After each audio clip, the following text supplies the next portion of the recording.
In my opinion, there are a lot of things that Mortal Kombat 1 did right, along with things that it didn't get right.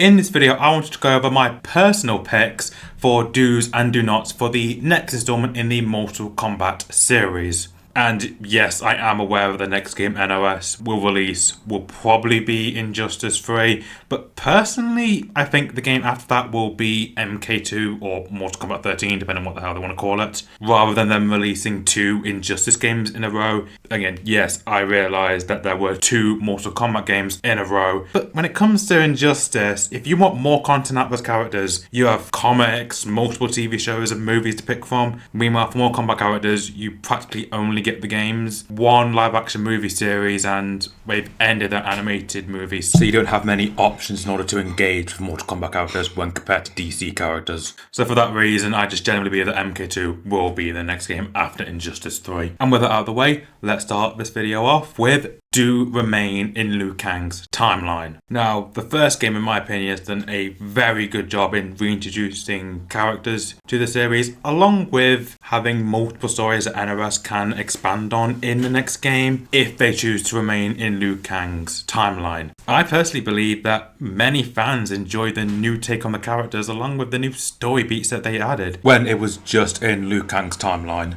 And think of the message this sends if they reboot the series again, based upon how some fans reacted to some slight changes they don't agree with. And unfortunately, if they do decide to go, oh, we're just going to go back to the old timeline, I generally can't stand people who can't take even a little bit of change to the game series, but then beg for it for years. And this is me not saying that all the changes were great, but at least we actually saw Kuai Liang and Bi-Han work together. Characters outside of Johnny had personality. Reptile had a story, not that wasn't just my race is extinct, I hope to get them back someday, but I'm not going to do anything to progress those goals, and every single one of my ladder endings will have me somehow re-emerge with my species, but no. The next game comes along, oh, I'm just a jobber. And let's be honest with ourselves here, most of the people complaining about the changes to Cyrus's sector most likely had never played a Mortal Kombat game before. They just saw headlines and started to complain about it, or they say they know the franchise, but they don't know enough about it to know that Cyrax has always been African, definitely not African American, and this hasn't changed since MK4, as originally he was from Botswana, now he's from Niger. Neither one of those are in America. Wait, what was I talking about again? Oh yeah, timelines. Next point. Don't have any multiverse shenanigans. And when I say that, I mean no Titan invasions or characters such as Empress Tanya returning. This doesn't mean that I don't want her own timeline to be explored, but that'll be so much better to do it in a side game. Just have, say, Mortal Kombat Empress Tanya. That's absolutely fine in my opinion. Do that instead, please. Equally, I don't think they should do what they did with the Green Arrow in the Injustice series where they brought him back in Injustice 2. Oh, he's just from a different universe. Yeah, that kind of defeats the point of some of the characters getting killed in the game and just saying, oh, it's another timeline version. And you just kind of go, great. And we don't even know enough about that character. Speaking of characters not bring back Mortal Kombat 1, in my opinion. I will go through this in roster order, and the first one is pretty much signing my death warrant. Coming first is Sub-Zero. This just would not make any sense in Liu Kang's timeline, as Bi-Han is now Noob Saibot. He seems to be pretty happy being a Noob Saibot. Kuai Liang is a pyromancer, and as far as we know so far, no one will take up the mantle of Sub-Zero. And before you say Hanzo, why would he? Let's be honest, the three most important people in his life have been wronged by Bi-Han, so why would he want to redeem a mantle that means absolutely nothing to him? However, this doesn't mean I don't think this game should be void of any cryomancers. And to me personally, there are two ways of doing this. One would be have Frost take over as this timeline's resident cryomancer. To me, that works out absolutely fine. I mean, heck, it gives her a much more expanded moveset to work from, as she no longer has to worry about colliding with Sub-Zero. She can somewhat be her own cryomancer for once, rather than saying, oh, I'll just pick Sub-Zero instead of Frost. And the second, which I believe is something that the fourth Snake has been saying for a while now, which is to give both Cryomancer and Shadow powers to Noob Saibot, and they could do this by giving the Noob Shadow clones the capability of using his ice abilities. That would be kind of sick to see, the kind of corruption of the power through Noob. And this is kind of also supporting his ladder ending, where his shadow clones glowed blue instead of the green, and that could be pretty interesting. Again, blue representing ice in the classic Sub-Zero moveset. That's pretty cool, and him embracing the chaos. That works out great for me. The next character on this is Geras. His ladder ending has pretty much explained what he would be doing. He would be kind of looking over and stopping people from invading, so that's a very good way to write out the multiverse shenanigans. I feel like he's a very stunted character. There's not a ton you could do with him. I think what they can do with him has already been done. He doesn't really have a huge goal he wants to embark on, and yeah, I think he's a done and dusted character, literally. Moving on to a much more obvious character, we have Sindel. I believe the reason is pretty easily explained. She did get impaled by Twindale. But similar to Sub-Zero, just because I don't think she herself shouldn't be playable, doesn't mean I don't think her moveset should be fated to fade away with her, as her soul was absorbed by Ermac, and as revealed in his ladder ending, he clearly has inherited her Scream ability. That again could be so interesting to having gameplay. Making a new character called something along the lines of, I don't know, Sinmac or Erdel. And while on the subject of Outworld, moving on to another Outworlder, Reiko. Let's be honest, they barely wanted to put him in Mortal Kombat 1, and they have a very easy way of writing him out. They could either have him try to hunt down and retame Onaga, or just say that Onaga flat out finished him when Onaga turned against Shao's army. So he's flat out, but if they want to kind of keep him around, just say, oh yeah, he's off trying to recapture and retame Onaga for Shao, which, let's be honest, is something Reiko would do. And the final character I have for this is Nitara. And this is simply just because I believe we need one game without her to recover from that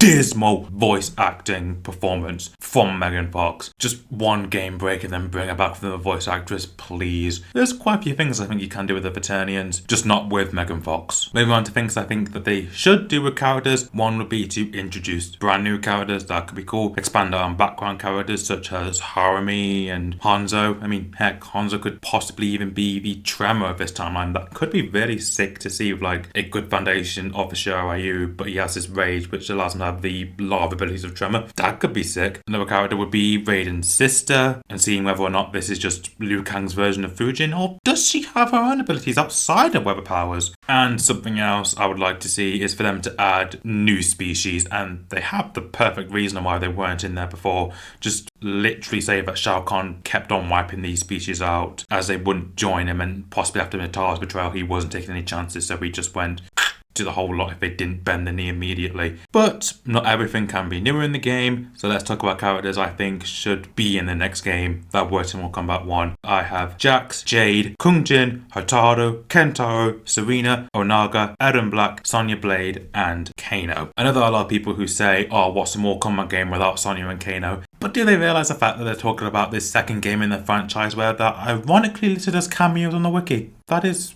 kind of hilarious to me. There were cameos in Mortal Kombat 2 and Mortal Kombat 1, only divided by a couple years. Don't rely on classic skins as much as they had been. I just think it would be good to have one NRS games without the classic skins for the ninjas. Or for a change, why don't you just put them all in one big bundle? Because they normally divide them from, oh yes, here's the female classic ninja skins and here's the male ones. I just much prefer if it was one big bundle you can get. And to be honest, I would just much prefer if you can get more unique skins or just use more 3D era skins. Those look so much cooler than just, hey, classic ninja gi. Cool, we can repaint this a bunch of times and slightly remodel it. Do bring back the crypt. Let's be honest, not having the crypt in MK1 was utterly insane, as it is a much better way of unlocking side content compared to a generic store or completely randomized shrine system. Can't think about that. Now I know that MK11's crypt didn't have enough chests for the amount of content that the game ended up having, but that's not so much a problem if they still have these skins and brutalities unlocked through the character mastery system, which I actually kind of enjoyed. It made you want to play a character and fully master them to get everything, which was pretty cool. But in my opinion, some of the most limited things in Mortal Kombat 1 were things such as concept art or even some just cool side media that wouldn't have fit into the main story but would have fit perfectly into be unlocked in the crypt rather than, again, a shrine which is randomized. Oh look, I found the chest I specifically needed for this character. That works so much better. I generally enjoyed that system in MKX. Examples of side media that I thought could be added in MK1 but would have to be in MK2 now could have been what was Liu Kang at the end of the day thinking during the creation of his timelines, what are the 6 main realms of his timeline? What alternative lives could have characters lived? And why maybe potentially had to put them on a much worse life for them? Or which ones did he save from having a worse life? That are so many interesting things we could have seen. Like, what was his thought process during the creation? But no, and now we maybe have to wait till the next game or possibly even never. And also it's a good way to expand out on characters who may not have been expanded out naturally in the story mode, like for example Lee May. What happened the night when she could no longer be an Umgadi? Or how did Melina get Tarkat? How was Brock affected by Tarkat? What happened with Smoke's family when he joined the Lin Kuei? How did that story go? These are so many interesting things that I think really should have been focused on in Equipped in Mortal Kombat 1 but just was never added. And for my final point, don't have as many guest characters per combat pack. Yeah, I pretty much know that guest characters are a thing to stay, but that doesn't mean they should keep doing the same amount of characters per combat pack. Because right now we're currently on a 50-50 split, 3 guest characters, 3 Mortal Kombat characters in each combat pack. Instead, I feel like it should be more 2 guest characters to 4 Mortal Kombat characters in combat packs, because let's be honest, the ones in MK1 really felt like a point. It's just, who is this third character? Their initial trailers, I think in the first one that was Peacemaker or maybe Homelander. And then in the second one, it was definitely Conan. Yeah, they were cool when they hit the game. Well, 2 of them were cool when they hit the game. But in those initial launch trailers, they were just like the most what characters, especially as some of them don't actually fight properly. They use, firearms, so you just kind of go, what the? So I think just having 2 per combat pack would just be so much better. It means they won't burn through characters as quickly either. Oh, and also, just start using anime characters in the game. They would work so much better than this. And let's be honest, anime has a bit more sticking power in media, and you bring in a massive audience if you bring in an anime character. So please, NRS, put something like Akaza in the game already. He fits perfectly. And with that covers it. Do you agree with my do's and do nots Mortal Kombat 2? What are your own personal do's and do nots Mortal Kombat 2? Let me know in the comment section down below. And while you're down there, if you think I deserve it, leave a like in this video. And if you want to hear from me again, subscribe to the channel. And with that, goodbye.